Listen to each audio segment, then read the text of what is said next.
विद्यार्थी बीए भाग प्रथम के द्वितीय प्रश्न पत्र आर्थिक सिद्धांत प्रथम के अंतर्गत इससे पूर्व हमने आगमन एवं निगमन विधियों का अध्ययन किया था कि किस प्रकार से आगमन एवं निगमन विधियों के द्वारा सिद्धांतों का निर्माण किया जाता है। और उसके पश्चात अब हम आर्थिक विश्लेषण की जो विधियाँ हैं कि जो आर्थिक विश्लेषण किया जाता है वो किस प्रकार से किया जाता है। इसके अंतर्गत प्रमुख रूप से 3 विधियों का उपयोग किया जाता है जिनका हम आज अध्ययन करेंगे: स्थितिकी, तुलनात्मक स्थितिकी एवं प्रावेगिकी। तो सबसे पहले हम लेते हैं स्थितिकी। स्थितिकी विश्लेषण है, ये जो है समय रहित होता है। इसमें समय का अभाव पाया जाता है तथा कुछ तत्वों को हम दिया हुआ मानकर चलते हैं। स्थितिक विश्लेषण में जो विभिन्न चल राशियाँ होती है, जो वेरिएबल्स होते हैं, उनके मूल्यों में जो संबंध स्थापित किए जाते हैं वे एक ही समय बिंदु या एक ही समय अवधि से संबंधित होते हैं। इसलिए स्थितिक विश्लेषण को समय रहित विश्लेषण भी कहा गया है। हम जानते हैं कि बाजार मांग वक्र व बाजार पूर्ति वक्र दोनों जहां एक दूसरे को काटते हैं तो वहाँ एक वस्तु की संतुलन कीमत व संतुलन मात्रा का निर्धारण होता है। इससे हम कुछ तत्वों को दिया हुआ मानकर उसके परिणामों का अध्ययन करते हैं, है ना। तो व्यष्टि अर्थशास्त्र में स्थितिक विश्लेषण का जो सबसे सरल उदाहरण है वो मांग और पूर्ति के द्वारा हम देख सकते हैं। फिर हम कुछ तत्वों को स्थिर मान लेते हैं, जैसे मांग को प्रभावित करने वाले विभिन्न तत्व हैं, जैसे जनसंख्या का आकार है, लोगों की आय है, रुचि है, अन्य वस्तुओं की कीमतें हैं, विज्ञापन है। इन सब को हम स्थिर मान लेते हैं कि इनका प्रभाव उपभोग पर जो है मांग पर नहीं पड़ेगा। उसके पश्चात हम संतुलन कीमत का अध्ययन करते हैं। यह संतुलन एक स्थिर किस्म का संतुलन होता है। यदि इसमें कोई हलचल पैदा होती है तो ये पुनः अपने आप को स्थापित करने का प्रयास करता है। जैसे अगर किसी कारण से वस्तु की कीमत बढ़ जाती है तो मांग की मात्रा व पूर्ति की मात्रा में अंतर उत्पन्न हो जाता है। बढ़ी हुई कीमत पर मांग की मात्रा में कमी आएगी तथा पूर्ति की मात्रा को बढ़ाया जाएगा। कीमत बढ़ने पर पूर्ति की मात्रा बढ़ाई जाएगी। पूर्ति के बढ़ने पर कीमत के गिरने की प्रवृत्ति लागू हो जाएगी तथा मांग में कुछ वृद्धि होगी। इस प्रकार से आगे चल करके पुनः उसी बिंदु पर संतुलन स्थापित हो जाएगा। इसलिए इसे स्थिर संतुलन या स्थितिक संतुलन कहा जाता है। स्थितिक अर्थशास्त्र का स्थिर स्थिति की अवधारणा से संबंध होता है। जैसा कि प्रोफेसर बोल्डिंग का मानना है कि स्थिर अवस्था में जो जनसंख्या की मात्रा है, आयु रचना है या उनकी दक्षता है, पूंजी पदार्थों का भंडार है व उनकी बनावट है आदि उत्पादन के साधन स्थिर रहते हैं। उत्पादन उपभोग के बराबर होता है, कीमतें स्थिर होती है, समाज के ज्ञान में कोई वृद्धि नहीं होती है, वहाँ कोई विकास नहीं होता।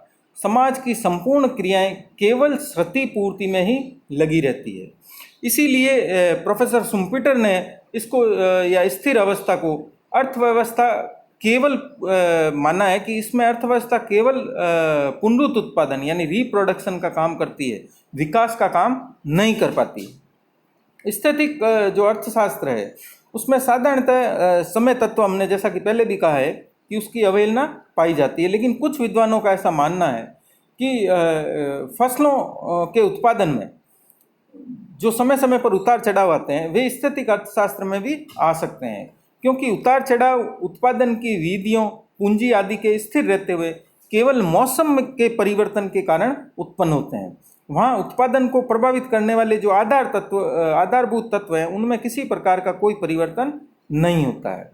फिर प्रोफेसर हिक्स ने अपनी पुस्तक वैल्यू एंड कैपिटल जो उन्होंने लिखी थी उसमें बताया था कि मैं आर्थिक स्थिति की या आर्थिक सिद्धांत के उन भागों को कहता हूँ जहाँ हमें तिथि सूचित करने की कोई परवाह नहीं होती। आर्थिक प्रवैगिकी उन भागों को कहता हूँ जहाँ प्रत्येक मात्रा की तिथि को सूचित करना पड़ता है। तो इस प्रकार से स्थितिक अर्थशास्त्र है जिसमें एक निश्चित समय पर जैसे हम मान लें मांग व पूर्ति की अनुसूचियों के दिए हुए होने पर, जैसा कि आपके सामने रेखा चित्र इसमें दिया हुआ है कीमत निर्धारण का प्रश्न स्थैतिक विश्लेषण में आएगा, है ना।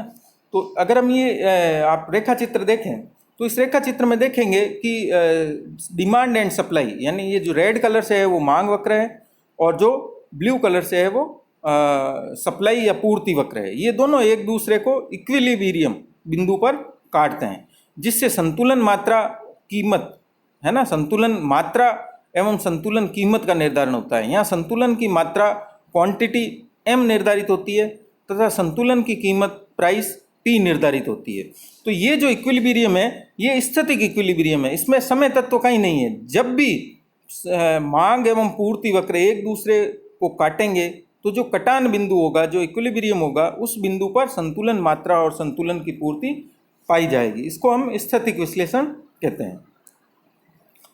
फिर जो है स्थैतिक विश्लेषण की अपनी कुछ मर्यादाएं या सीमाएं होती है, जिनमें दो प्रमुख रूप से है कि ये आर्थिक विकास को समझने में अनुपयुक्त है और ये वास्तविकता से परे है, क्योंकि आजकल अर्थशास्त्र में आर्थिक विकास के अध्ययन का महत्व बढ़ गया है, जिसमें प्रायोगिक विश्लेषण का अधिक उपयोग किया जाता है। और दूसरा है कि यह विभिन्न समयों के अध्ययन के लिए अनुपयुक्त है।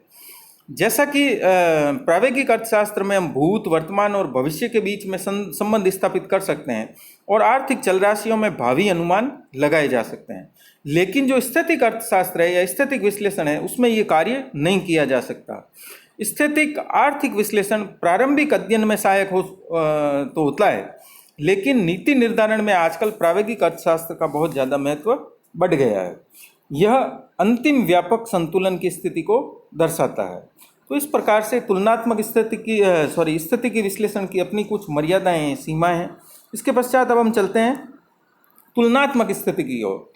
तुलनात्मक स्थितिकी के अंतर्गत हम एक संतुलन से दूसरे संतुलन पर जाते हैं और उनकी परस्पर तुलना करते हैं। यह स्थैतिक विश्लेषण व प्रायोगिक विश्लेषण के बीच की अवस्था होती है। ये वैसे आपके सिलेबस में नहीं दे रखा है, लेकिन इसलिए करवाया जा रहा है कि इन दोनों के बीच की अवस्था है, जिसे समझना बहुत ही जरूरी है। इसमें एक तत्व के परिवर्तन के पथ पर कोई विचार नहीं किया जाता। अगर एक तत्व बदलता है तो उसका कोई प्रभाव नहीं पड़ेगा।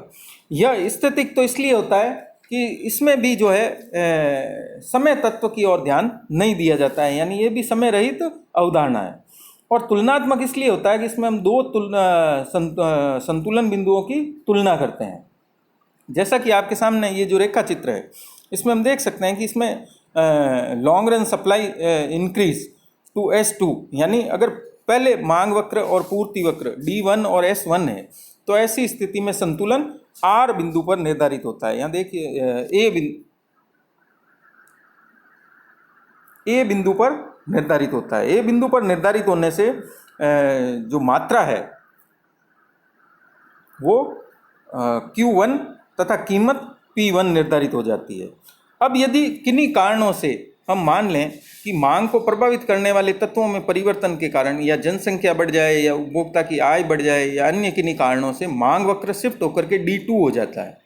जब मांग वक्र D2 हो जाता है तो ऐसी स्थिति में नया संतुलन B बिंदु पर होगा, जहां पर उत्पादन की जो मांग और पूर्ति की मात्रा है वो Q2 हो जाएगी और कीमत बढ़ करके P2 हो जाएगी। ऐसी स्थिति में जब मांग बढ़ेगी और कीमतें बढ़ जाएगी तो उत्पादक उससे प्रोत्साहित होंगे, क्योंकि उनके लाभ बढ़ जाते हैं और वो पूर्ति को बढ़ाने का प्रयास करते हैं। तो जैसे ही वो पूर्ति को बढ़ाने का प्रयास करते हैं तो पूर्ति वक्र S2 हो जाता है। अब नया पूर्ति वक्र S2 नए मांग वक्र D2 को इस बिंदु पर काटता है।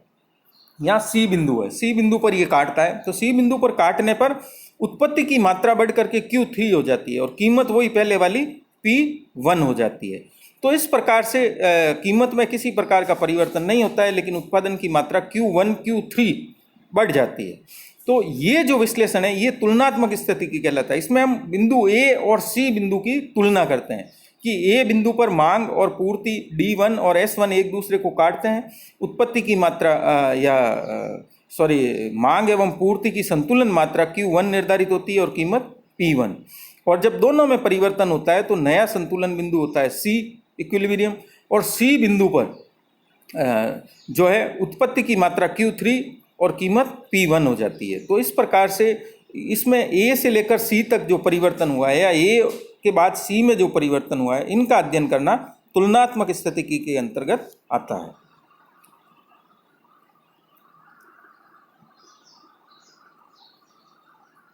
अब हम नेक्स्ट लेते हैं तुलनात्मक स्थितिकी के बाद प्रावेगिक विश्लेषण। प्रावेगिक विश्लेषण जैसा कि नाम से ही है, डायनेमिक के अंतर्गत जो है परिवर्तन किस प्रकार से आएगा कि आर्थिक प्रावेगिकी जो होती है उसमें जो आधारभूत तत्व जो हमने शुरू में स्थितिकी में स्थिर मान लिए थे, जैसे जनसंख्या का आकार है, उनकी योग्यता है, प्राकृतिक साधनों की मात्रा है, उपभोक्ता वर्ग की रुचि है, पूंजी है, तकनीकी ज्ञान है, आदि सभी को बदला जा सकता है। और इनके जो परिवर्तन का प्रभाव है वो उत्पत्ति के परिवर्तन की दर पर हम देख सकते हैं। कैम्ब्रिज अर्थशास्त्री हुए हैं प्रोफेसर R.F. हेरल्ड। वो ये मानते हैं कि प्रावेगिक अर्थशास्त्र में परिवर्तन की दर के परिवर्तन का अध्ययन किया जाता है। जैसे राष्ट्रीय आय 2% सालाना से बढ़ती हुई 6% सालाना तक जा सकती है, अथवा 6% बढ़ सकती है, आगे चलकर 2% और बढ़ सकती है। तो इस प्रकार हेरल्ड के अनुसार जो है प्रावेगिकी उस अर्थशास्त्र का अध्ययन करती है जिसमें उत्पादन की दरें परिवर्तित हो रही है। फिर प्रोफेसर हिक्स ने ऐसा माना है कि प्रावेगिकी अर्थशास्त्र में समय तत्व या तिथिकरण होता है और परिवर्तन के मार्ग का भी अध्ययन किया जाता है। उसमें हम इस तुलनात्मक स्थितिकी में ए और सी का अध्ययन करते हैं, लेकिन ए से सी पर कैसे गए हम, बी से होते हुए गए हैं। तो जो वो मार्ग है उस मार्ग का अध्ययन हम प्रावेगिकी के अंतर्गत करते हैं। प्रावेगिकी जो विश्लेषण है उसकी सहायता से आर्थिक उतार चढ़ाव और आर्थिक प्रगति का अध्ययन किया जाता है। जैसा कि 1930 की दशाब्दी और 1940 की दशाब्दी, यानी 1930 से लेकर के और 1950 तक, इन दोनों के प्रारंभ में द्वितीय विश्व युद्ध के दौरान कई सिद्धांतों को विकसित किया गया था, जिसमें फ्रिस, कैलेस्की और सैमुएल्सन ने आर्थिक उतार चढ़ाव के संबंध में गणितीय विश्लेषण प्रस्तुत किए थे। इनसे आर्थिक जगत की वास्तविकता का पूरी तरह से विवेचन तो नहीं हो पाया था, लेकिन आर्थिक उतार चढ़ाव के कारणों को समझने में काफ़ी सहायता मिली थी। दूसरी ओर इंग्लैंड में सर रॉय हेरल्ड व अमेरिका में डॉमर ने आर्थिक विकास का सिद्धांत प्रस्तुत किया था, जो काफ़ी सीमा तक प्रावेगिकी विश्लेषण पर आधारित था। प्रावेगिकी विश्लेषण में हम आय के अलावा जनसंख्या, पूंजी संग्रह, प्रगति, तकनीकी प्रगति आदि तत्वों में होने वाले परिवर्तनों पर भी ध्यान देते हैं। अर्थशास्त्र में जैसे ब्याज का सिद्धांत है, लाभ का सिद्धांत है, ये सभी प्रावेगिक विश्लेषण के द्वारा प्रस्तुत किए गए हैं।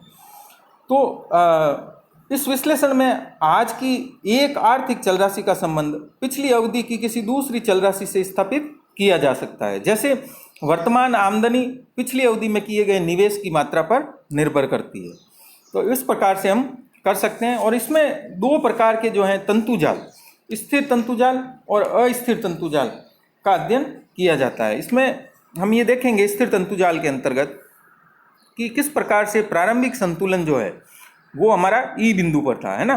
प्रारंभिक संतुलन ई बिंदु पर होने एवं मांग एवं पूर्ति में परिवर्तन के कारण प्रारंभिक कीमत P थी। अगर कीमत P1 हो जाती है तो ऐसी स्थिति में संतुलन E1 पर चला जाएगा। जब संतुलन E1 पर चला जाता है तो मांग और पूर्ति में E1F के बराबर जो है वो अंतर पैदा हो जाता है। इस अंतर के कारण, क्योंकि यहाँ पर मांग कम है और पूर्ति ज़्यादा है, तो F2 से वापस पूर्तिकर्ता जो है कीमतें घटाएंगे और F2 से हम होते हुए E2 पर आ जाएंगे। E2 से हम फिर F3 पर आ जाएंगे, F3 से वापस E3 पर आएंगे, E3 से फिर वापस हम चलते हुए इस प्रकार से चलते चलते वापस ई बिंदु पर संतुलन स्थापित हो जाएगा। तो जो संतुलन ई पर था वहीं पर संतुलन वापस आकर के स्थापित हो जाता है। तो इसको हम कहते हैं स्थिर तंतुजाल। और दूसरा है अस्थिर तंतुजाल। अस्थिर तंतुजाल के अंतर्गत हम देखते हैं कि जो उत्पत्ति की मात्रा है, प्रारंभ में मान लें हम कि कीमत P होने पर Q है ना, या Q है। तो ऐसी स्थिति में जब परिवर्तन होगा, कीमत में परिवर्तन होता है P1, तो हम वापस आ जाते हैं E1 बिंदु पर, और F2, ये दोनों का अंतर हमारे पास मांग और पूर्ति का रह जाता है। यहाँ पूर्ति का आधिक्य है E1 F2 के बराबर। इससे जब पूर्ति आधिक्य और मांग की कमी है तो फिर हम E2 पर आएंगे, E2 पर आकर के और फिर वापस से F3, E3 और इस प्रकार से ये अस्थिर तंतुजाल चलता रहेगा। जैसे ही हम E1 पर आएंगे तो कीमतें P1 हो जाएगी और उत्पत्ति की मात्रा घट करके Q1 हो जाएगी, है ना। इसको और फिर बाहर की तरफ जाएंगे तो इस प्रकार से ये तंतुजाल बाहर की तरफ चलता रहेगा और स्थिर तंतुजाल वापस अंदर ई बिंदु पर आता है और अस्थिर तंतुजाल बाहर की तरफ जाता रहता है। तो इस प्रकार से आज हमने अर्थशास्त्र के विश्लेषण की जो विधियां हैं उसके अंतर्गत स्थैतिक विश्लेषण, तुलनात्मक विश्लेषण और प्रायोगिक विश्लेषण का अध्ययन किया है। जो स्थैतिक एवं तुलनात्मक स्थैतिक विश्लेषण है ये दोनों ही समय रहित अवधारणा है। इनमें समय तत्व का अभाव पाया जाता है या समय की तरफ ध्यान नहीं दिया जाता है और उत्पत्ति की मात्रा या मांग को प्रभावित करने वाले तत्वों को स्थिर मान लिया जाता है। जबकि प्रावेगिक जो विश्लेषण है उसके अंतर्गत समय तत्व पाया जाता है तथा उत्पत्ति, मांग या पूर्ति को प्रभावित करने वाले तत्वों में परिवर्तन करके देखा जाता है या परिवर्तन होने दिया जाता है ताकि हमें ये पता चले कि इनका प्रभाव मांग और पूर्ति पर किस प्रकार से पड़ता है। आजकल जो अर्थशास्त्र का अध्ययन किया जाता है उसमें ज़्यादातर प्रावेगिकी का जो है विश्लेषण को काम में लिया जाता है, क्योंकि जो प्रावेगिकी विश्लेषण है वो हमें ये बताता है कि आर्थिक विकास के अंतर्गत जो वृद्धि हो रही है या जो कमी हो रही है वो किन कारणों से हो रही है और किस प्रकार से हो रही है तथा इसमें हम वृद्धि करने के लिए कौन कौन से जो प्रभावित करने वाले तत्व हैं उनमें किस प्रकार से परिवर्तन करें ताकि हम आर्थिक विकास की उचित दर या जो लक्षित दर है उसे हम प्राप्त कर सकें।